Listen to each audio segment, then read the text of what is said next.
के लोग आज भारत देश में नहीं रहते हैं। तो इसलिए ये खुशी की बात है आज इस मंच के माध्यम से चंद्रवंशी समाज के बिहार, उत्तर प्रदेश, बंगाल और झारखंड के लोगों को यह एकजुट होने का अवसर मिला है। लेकिन मैं एक संदेश देना चाहूंगा कि अपने समाज को अगर बचा के रखना है तो आपको अपनी ऐतिहासिक चीजों को, ऐतिहासिक धरोहरों को सजा कर रखना होगा। जो बच्चे जेपीएससी, जेएसएससी की तैयारी करते हैं, आप सिलेबस को पढ़िएगा, वहाँ पिंडारी का जिक्र होता है। 1800 के काल में पिंडारी का जिक्र होता है। आज भारत देश में एक भी पिंडारी नहीं है।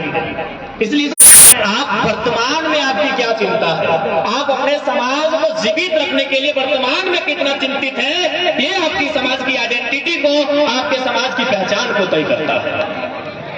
आज यही हड़प्पा सभ्यता से भारत को एक बड़ी पहचान मिली है। कितने लोग हैं जो यहाँ हड़प्पा सभ्यता के बारे में जानते हैं? मैक्सिमम लोग जानते हैं। यहाँ जितने लोग बैठे हैं सभी लोग जानते हैं हड़प्पा सभ्यता के बारे में। लेकिन क्या इसमें कोई एक व्यक्ति ऐसा है जो हमें बता देगा कि हड़प्पा की लिपि क्या थी? यानी सभ्यताएं, कई सभ्यताएं आए, कई सभ्यताएं चली गई। कब सभ्यताओं का उदय हुआ, कई सभ्यताओं का अंत हो गया। इसलिए आप जिस समाज से हैं, आपकी जो आइडेंटिटी है, आपकी जो पहचान है, उसे आपको बचा कर रखना होगा, तभी आप अपने समाज को जीवित रख सकते हैं।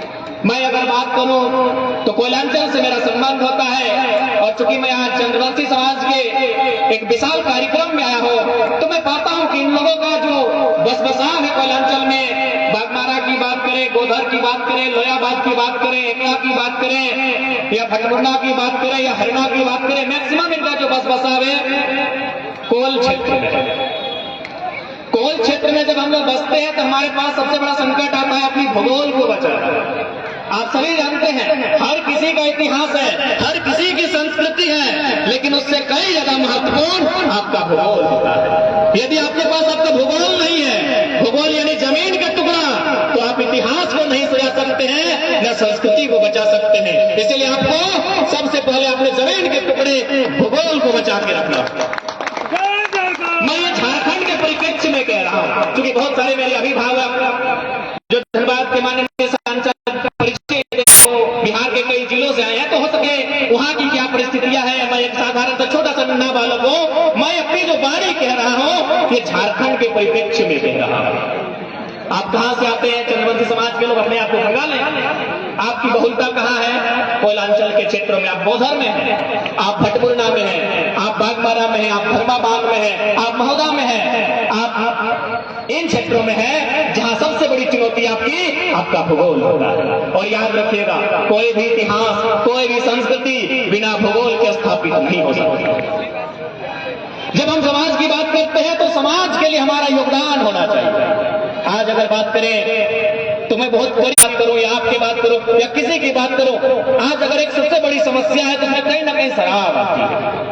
आज यदि हम अपने समाज के उत्थान के बारे में सोचते हैं, आज अगर हम समाज के नाम पर एकजुट होते हैं तो हमारा प्रयास होना चाहिए। आज वकील चाचा बोल रहे थे कि समाज में जो कुरीतियां हैं उनको दूर करने का प्रयास होना चाहिए। मैं चूंकि पिछले 2 सालों से झारखंड में सभी जिलों में आवागमन करता हूं, आंदोलन करता हूं, झारखंड की झारखंडियत पर बात करता हूं, लगातार आंदोलन करता हूं, तो मुझे एक चीज कॉमन नजर आई कि झारखंड में सभी समाज की अगर बात करें तो मैं सबसे बड़ा अगर दुर्गुण पूछे तो शराब का सेवन है।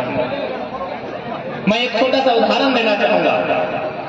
अभी मैं अगर इस भीड़ में जितने भी लोग उपस्थित हैं, मैं छोटा सा सवाल करूंगा कि यदि आप कभी 1-2 चक्का के वाहन में कहीं जा रहे हैं, साथ में आपका भाई, आपकी अर्धांगिनी कोई भी हो सकती है, तो मान के चलिए आप राजगंज से धनबाद का सफर कर रहे हैं, क्योंकि हमारे दीपक भाई राजगंज से हैं, तो यदि मान के चलिए राजगंज में इनके वाहन में जो 2 पहिया का वाहन है, अगर वो पेट्रोल जवाब दे देता है और बगल में इनके डोमनपुर में क्रॉसिंग दिखता है, लेकिन बदले में इनको पेट्रोल भरने के लिए बरवड्डा तक का सफर तय करना होगा, पैदल चलना होगा, गाड़ी को धकेलना होगा, तो दीपक भाई सामने है, मैं यही सवाल करता हूं कि ऐसी परिस्थिति में आप क्या करेंगे? यदि आपका गाड़ी जो पेट्रोल से चलता है, यदि राजगंज में छोड़ देता है, पेट्रोल छोड़ने का काम होता है, तो आप ऐसी परिस्थिति में क्या करेंगे? डोमनपुर में केरोसिन भरने का काम करेंगे या धक्का देकर 5 किलोमीटर की दूरी तय करके बरवड्डा जाकर पेट्रोल भरेंगे? जाहिर सी बात है पेट्रोल भरेंगे। क्यों पेट्रोल भरेंगे? या चूंकि ये सबको नॉलेज है कि ये जो दुचक्का का गाड़ी है इसमें पेट्रोल ही डाला जाता है। यदि पेट्रोल डालेंगे तो ही ये गाड़ी माइलेज देगी और तो ही ये गाड़ी चलेगी। हम केरोसिन नहीं डालेंगे, भले केरोसिन हमें फ्री में क्यों ना मिले, क्योंकि अगर हम केरोसिन डालते हैं तो गाड़ी का इंजन जवाब दे जाएगा। यानी हम कितने बुद्धिमान लोग हैं ना कि हमें गाड़ी की चिंता है। हम अपने आप में गर्व महसूस करते हैं कि हम तो बुद्धिमान लोग हैं कि गाड़ी में हमने केरोसिन नहीं डाला, क्योंकि केरोसिन फ्री में मिल रहा था फिर भी नहीं डाला। केरोसिन डालने से गाड़ी का इंजन सीज हो जाता। जब हम इतने बुद्धिमान एक गाड़ी के विषय में हैं तो अपने शरीर और स्वास्थ्य के विषय में क्यों नहीं हो सकते? हमारा भी शरीर एक गाड़ी की तरह है, इसमें भी इंजन है, इसमें भी माइलेज होता है, तो इसमें भी शराब का सेवन ना करके दूध दही का सेवन करना चाहिए। आपको गाड़ी की चिंता है, आप अपने जीवन काल में 10 गाड़ी खरीद सकते हैं, 10 से ज्यादा खरीद सकते हैं, लेकिन आपको उस गाड़ी की चिंता इसमें केरोसिन नहीं डालना चाहिए। लेकिन आपको अपने शरीर की चिंता नहीं है, इसमें आप लगातार केरोसिन डाल रहे हैं और पैसा लगा के डाल रहे हैं। इसलिए सामाजिक उन्नति की अगर बात करते हैं तो वही समाज उन्नत माना जाएगा जो स्वस्थ समाज होगा, जो समाज सफल होगा, जो समाज सबल होगा वही समाज उन्नत माना जाएगा। और सबसे महत्वपूर्ण बात, हमें एक दूसरे को परस्पर सहयोग करना होगा। सहयोग हर प्रकार से करना होगा। जैसे अगर बात करें आज के दौर में, ये मॉडर्न जमाना है, ये मॉडर्न भारत है, अगर आज के दौर की हम बात करें तो सबसे प्राथमिकता आती है धन बल की आती है। हम पढ़ने जाए, हम रोजगार के लिए जाए, हम शिक्षा के लिए जाए, स्वास्थ्य के लिए जाए। तो ऐसे में मैं सभी समाज के प्रबुद्ध जनों से कहना चाहूंगा, यदि आप योग्य हैं तो अपनी बचत का कुछ हिस्सा अपने समाज की उन्नति के लिए लगाएं। आप किसी समाज से हैं, चंद्रवंशी समाज से अथवा अन्य समाज से, क्योंकि अन्य समाज के लोग भी आए हैं, तो मैं आपको एक संदेश देना चाहूंगा कि आप अपने जो भी धन अर्जन करते हैं उसका कुछ हिस्सा अपनी समाज की उन्नति के लिए लगाएं। क्योंकि एक बात सीधा है, आप लाख धन कमा लें, धन का 3 ही रूप होता है। क्योंकि हमसे आयु में बड़े बड़े प्रबुद्ध लोग बैठे हैं, लेकिन मैं फिर भी अपनी विवेक और बुद्धि के अनुसार कहना चाहूंगा कि धन का 3 रूप होता है। पहला होता है कि आपने जितना धन कमाया है उसका उपयोग कीजिए। आपने जितना धन कमाया है, आप अरबपति हैं, करोड़पति हैं, उससे भी बड़े हैं, डज नॉट मैटर, आपने जितना भी धन कमाया है उसका उपयोग कीजिए, उपभोग कीजिए, और नहीं तो फिर दान कीजिए, और नहीं तो नष्ट हो जाएगा। ऐसा चौथा रूप धन का नहीं होता। आप प्रबुद्ध लोग हैं, अगर आपके पास जानकारी है तो बताइएगा। 3 ही रूप होता है धन का। क्या? कि आपने जो भी पैसा कमाया है उसको यूज में लाइए। आप गाड़ी खरीदते हैं, जमीन खरीदते हैं, मकान बनाते हैं, बच्चों को पढ़ाते हैं, बेटी का विवाह करते हैं, जो भी करते हैं यानी यूज करते हैं। और दूसरा क्या? दान करते हैं। और अगर आप ये भी नहीं कर पाते हैं तो कोरोना के काल ने बता दिया, स्पेन की इटली की सड़कों ने बता दिया, लोग बाहर में आकर पैसा सड़कों पे बेच रहे थे। क्यों? न कोरोना की महामारी से वो पैसा भी उनको बचा नहीं पा रहा। धन का 3 ही रूप होता है मेरे काबिल साथियों, मेरे प्रबुद्ध अभिभावकों।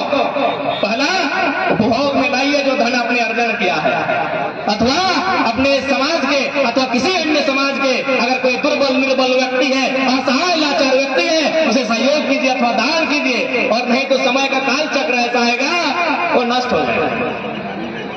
आज किसी भी साम्राज्य को देख लीजिए, सिकंदर से लेकर सम्राट अशोक से चंगेज तक चले जाइए, आज किसी का साम्राज्य नहीं रहा है। इसलिए समय के अनुसार चलिए। और समय की मांग है आपसे एकजुटता, समय की मांग है एक दूसरे का परस्पर सहयोग। यही परस्पर सहयोग की भावना, यही एकजुटता की भावना कहीं ना कहीं हमारे समाज को उन्नति के पथ पर ले जाएगा। और इसकी मैं कामना करता हूं और आपसे अनुरोध करता हूं। चूंकि कहने को बातें बहुत सारी हैं, लेकिन मुझे अनुभव हो रहा है और मुझे यह आभास हो रहा है कि बहुत सारे वक्ता आए हैं जो हमसे आयु में बड़े हैं, जो हमसे विवेक रखते हैं, वे काफी अन्य राज्यों से चलकर आए हैं। अतः मैं ज्यादा ना कहते हुए मैं कम शब्दों में यही कहना चाहूंगा कि समाज सबल तभी होता है जब उस समाज के लोग शिक्षित होते हैं, जब उस समाज के लोग स्वस्थ रहते हैं। और विशेष बात, सभी वक्ताओं ने नारी की बात कही, मैं भी कहना चाहूंगा, डॉक्टर भीमराव अम्बेडकर भी कहते थे कि मैं किसी समाज की उन्नति उस समाज के पुरुषों द्वारा की गई उन्नति से नहीं आंकता हूं, मैं किसी भी समाज की उन्नति उस समाज समाज की गई स्त्रियों की उन्नति से नापता हूं। तो इसलिए स्त्रियों का अहम योगदान है। आप आधी आबादी है, आपको अपनी आधी आबादी का महत्व को समझना होगा और अपने समाज की उन्नति के लिए, अपने राष्ट्र की उन्नति के लिए, अपने राज्य की उन्नति के लिए आपको भी अपना महत्वपूर्ण भूमिका का निर्वहन करना होगा। आज चूंकि हम लोग सभी कहीं ना कहीं मिडिल क्लास फैमिली से आने वाले लोग हैं और हमारे बहुत उत्तरदायित्व होते हैं, बड़े बड़े सपने होते हैं, इसलिए हम बहुत सारी अपने हालात, अपने मजबूरियों को कहीं ना कहीं ढककर अपने बच्चों को आगे बढ़ाने के लिए बहुत संघर्ष करते हैं। ऐसे में चाहिए हर एक समाज को उनके साथ खड़ा होना चाहिए। आज अगर हम समाज की बात करें तो बहुत सारे समाज में बाल विवाह, दहेज आदि प्रथाएं चलती हैं। इनमें जैसे जैसे शिक्षा का स्तर बढ़ेगा इनमें रोक लगनी चाहिए। एक समाज, उन्नत समाज वही कहा जाएगा जिनमें कुप्रथाएं, जिनमें कुरीतियों का नियंत्रण हो या फिर उन कुरीतियों का अभाव हो, तभी एक समाज उन्नत समाज कहा जाता है। अतः विशेष ज्यादा नहीं कहते हुए अन्य राज्यों से, अन्य जिलों से भी वक्तागण आए हैं। मैं पुनः जरासंध महाराज जी के प्रतिमा के अनावरण के अवसर पर दूर दराज तथा विभिन्न राज्यों से जुटे हुए चंद्रवंशी समाज के लोग, उनके साथ इस कार्यक्रम में सहयोग करने वाले तमाम अन्य समाज के लोग सभी का मैं साधुवाद करता हूं, धन्यवाद करता हूं, आभार करता हूं और झारखंडी जोहार करता हूं।